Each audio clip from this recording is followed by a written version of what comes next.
Success starts with the end in mind. It includes your personal SWOT, working hard and smart, and no expectations from anyone else. We're going to talk about conceiving it, conceiving your end results for 2022. Go ahead and start thinking about what do you want the end of 2022 to look like. Stephen Covey said, you have to have the end in mind if you want to be successful. And you got to be thinking about what does that end look like. Just think about it. Begin to picture it in your head. Draw a picture for yourself of what does 2022 at the end of it, what does it look like for me? What does it look like in your leadership? What does it look like in your business? Draw a picture of that. Maybe you're not an artist and you don't like to draw. Begin to write it out. Think about the different things. Hey, I'm Miles Street. I help international business leaders who have been experiencing winning moments in the past, but right now you realize you need a new game plan. I help you design and develop a game plan where you dominate in your industry and life. What does it look like 2022 for you? Draw that picture in your head. Draw it on a piece of paper. Create a vision board. Write it in your journal, but think about the end and start with the end in mind and begin to get very specific about it as you draw that picture, as you begin to write it out. Think about every detail, and as you write out the details of what it's going to look like, what's it going to look like in your business, what's it going to look like in your leadership, how are you going to make a difference? What are some of those details you want to add to it? As you get very specific about it, begin to take out any limiting beliefs. That's right. Don't let anything hold you back. Because what's going to happen as you start writing this, you're going to start, as an adult especially, because we've had all this baggage we carry around with us. Yep, we all come with baggage. You've attempted things. You've tried things. They maybe didn't work. You probably had a lot of successes along the way as well. But you've also had some failures. And as you begin to write out the details, or as you begin to draw that picture in your head, or you draw it out on a piece of paper, or you cut things out and you put it on a vision board, this is about you and you doing it your way. But as you begin to do it, all those bad things, that baggage that you carry around with you is going to tell you why it won't happen for you. And you need to get rid of that. It's going to happen.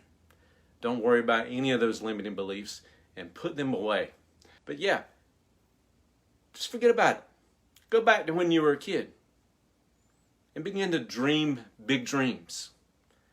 Nothing is going to stand in your way. Nothing is going to stop you from doing whatever you feel called to do for 2022. So draw it out, write it down, and I challenge you, start today and do it for the next 5 days. 5 days in a row. The picture's going to change. If you write it out, if you're a writer, you're a journaler, it might change a little bit. But that's okay. Don't ever go back and look at what you did the previous day, but start all over. Start with a new canvas. Start on a new page. Go cut out some different pictures this time. Because what's going to happen as you begin to write it down, as you begin to draw that picture, as you begin to think about it, and as you get rid of all those limiting beliefs, you're going to have new beliefs. You're going to have bigger beliefs. And those bigger beliefs are going to lead you to bigger and better goals for your 2022. So start there. Next, you need to create a personal SWOT analysis. That's right, I'm going to get very analytical here. And the only thing we're going to talk about are the strengths and weaknesses right now.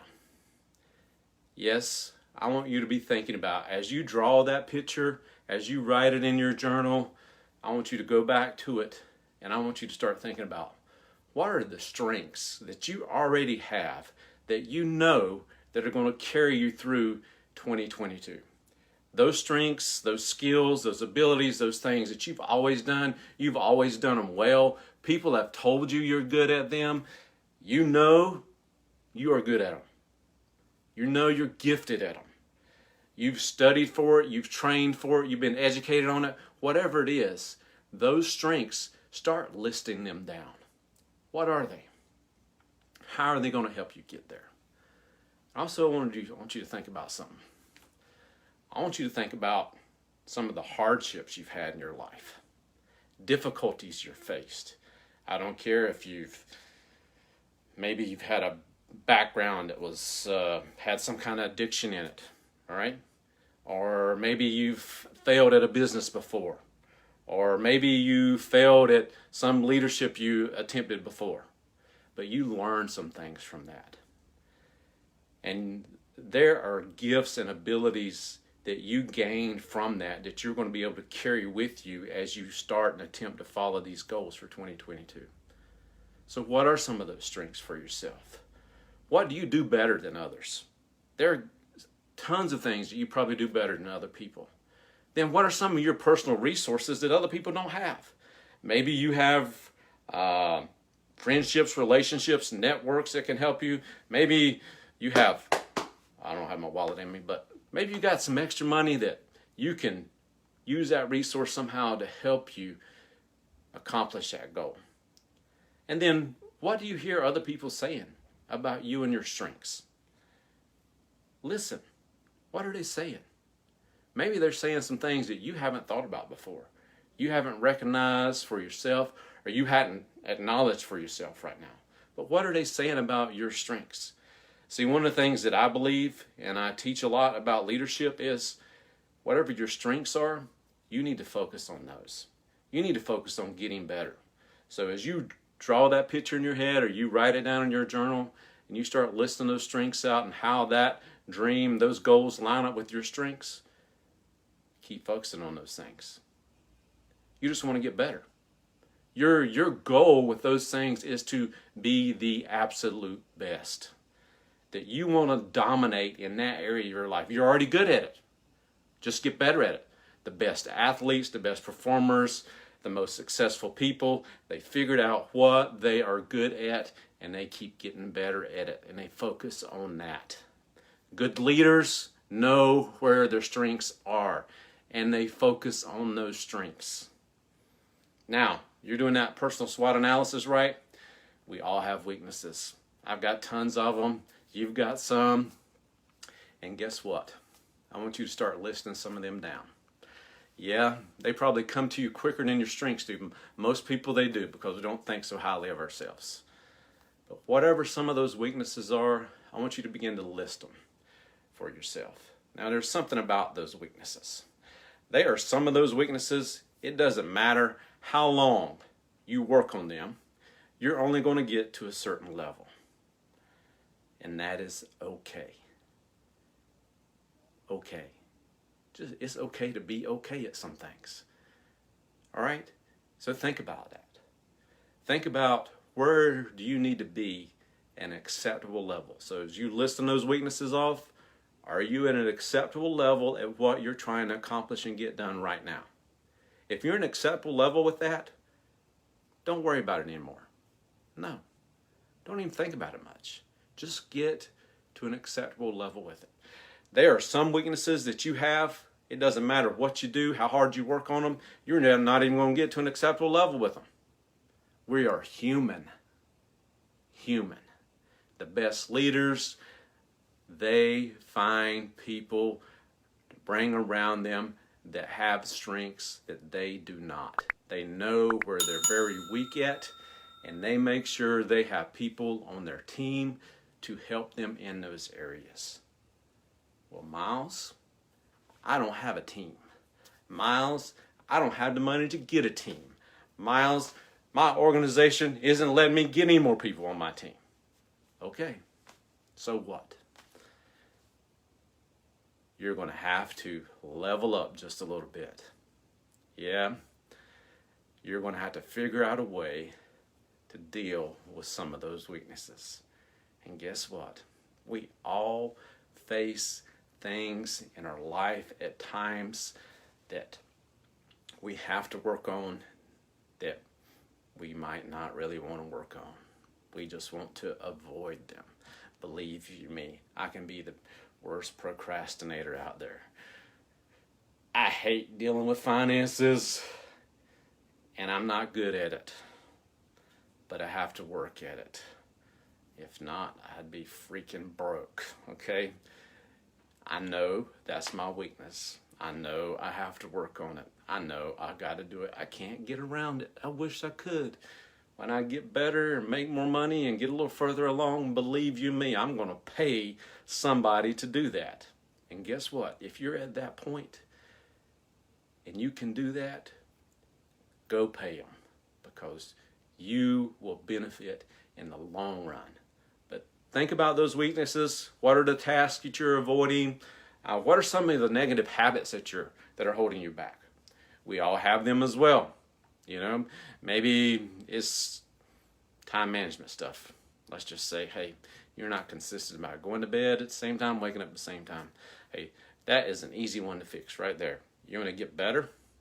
You want to have a better 2022, then decide what time are you going to bed, what time are you waking up. Be consistent about it. Make it a habit. Create that habit for yourself. Maybe there's a certain personality trait that's limiting you. All right. Maybe you know what it is. If you do, the nice thing about personality, character stuff, it's just like any other skill. It can be worked on. And there are some characteristics, there are some personality traits that can't be avoided. And you need to work on those. So figure out what are some of those that you need to be working on. Hey, you know the drill. Hit that like button and subscribe to my channel. After you've taken care of those weaknesses and you've got those listed out from all this stuff that you've been writing, you've been drawing for 2022, you've been putting it on your vision board and you got that list, just focus on those strengths and weaknesses, all right? Once you've done that, you've got to focus on working hard and smart, all right? And the two go hand in hand. I do not believe that you work hard only and get successful, or you work smart only and get successful. I believe it takes both, right? And for you to do that, one of the best things that you can do for yourself is use the Pareto principle, the 80-20 rule, and focus on your top 20%.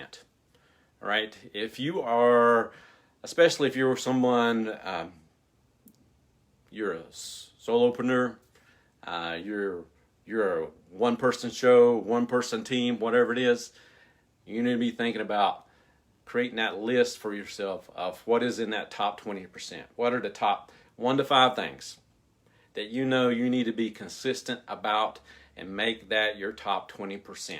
If you focus on that top 20% and be consistent with that, it's going to take care of 80% of your results.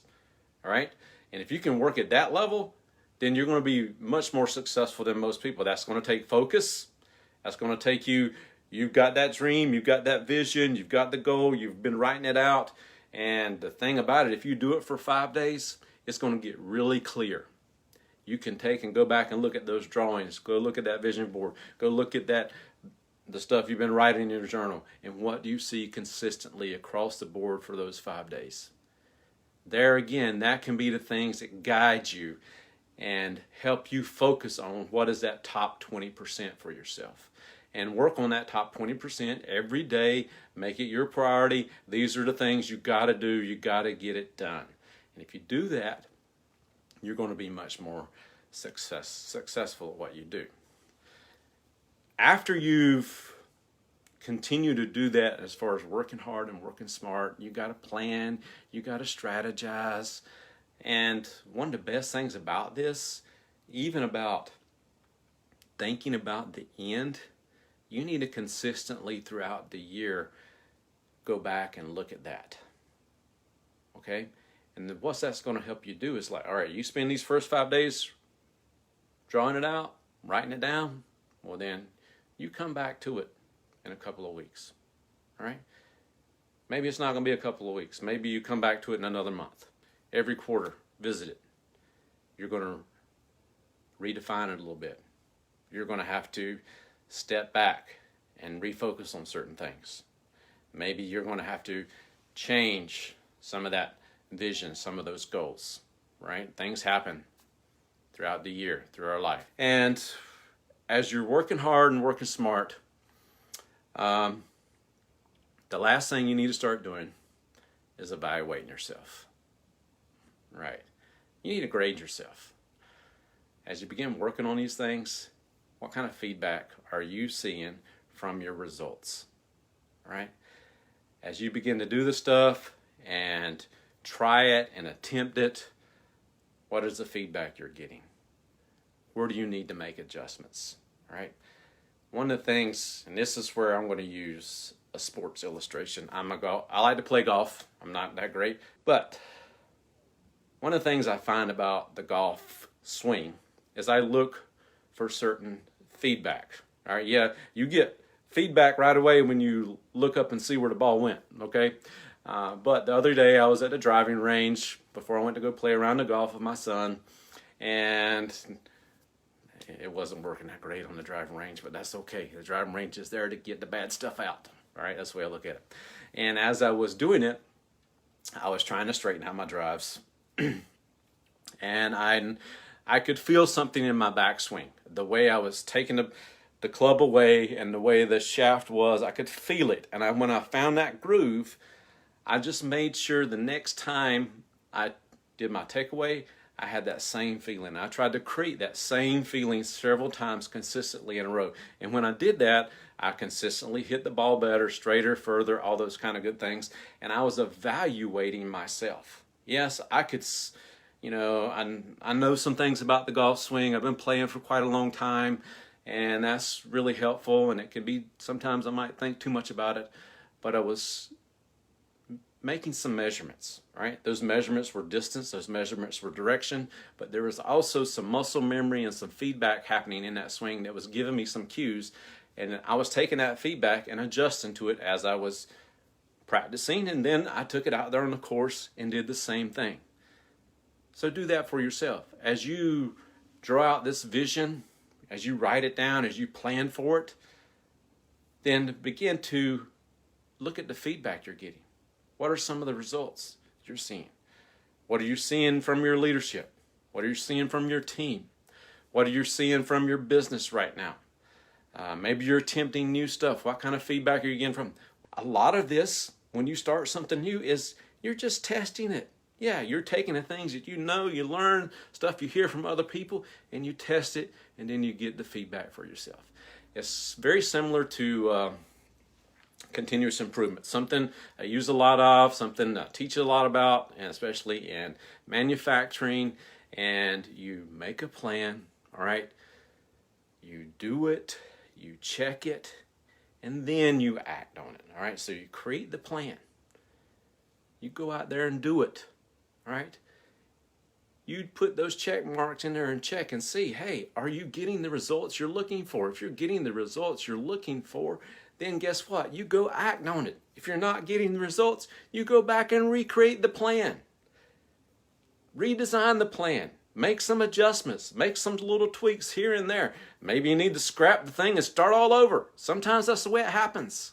It's a learning process, and make that learning process work for you. And try that and evaluate yourself. The final thing is have no expectations of anyone else. Have a lot of expectations of yourself, but no expectations of anyone else. If you have a big dream and you've created that plan and you've thought it through, and I promise you, as you start and go into that big dream and plan that's outside of the norm, outside of the ordinary, something totally new and different for yourself and that others have never tried and attempted before, you will find you will not get very much support. Don't expect it from your family. Don't expect it from your friends. And that's okay. Put your head down and go to work. You put your head down, work on yourself. make yourself better. 90% of it is going to be about making yourself better anyway and figuring out how you can make this happen for yourself, because this is your dream. This is your goal. Go out there and make it happen for you and do it for yourself. Now, we talked about starting with the end in mind. Create that clear vision for yourself. So spend the next 5 days writing it out, drawing it, visioning it, creating your vision board, however you want to do that. Spend 5 days working on it. Do not go back and look at it. Do it. You're going to get more clarity around it at the end of those 5 days. Once you've done that, do that personal SWOT analysis. After you do your personal SWOT analysis, think about what is that top 20%. Working hard and smart. You take care of the top 20%, it's going to get you 80% of your results. And finally, well, not finally, evaluate yourself, right? What is the feedback telling you, all right? After you've done that and you're getting good feedback for yourself, the final thing is no expectations of anyone else. It's all on you. Take ownership. Take ownership of this goal, this vision for yourself. Hey, I'm Miles Street. Thank you for joining me today. I hope this has been of value to you. Sign up for your strategy call in the description below if you want to experience more success and dominate in your industry and life.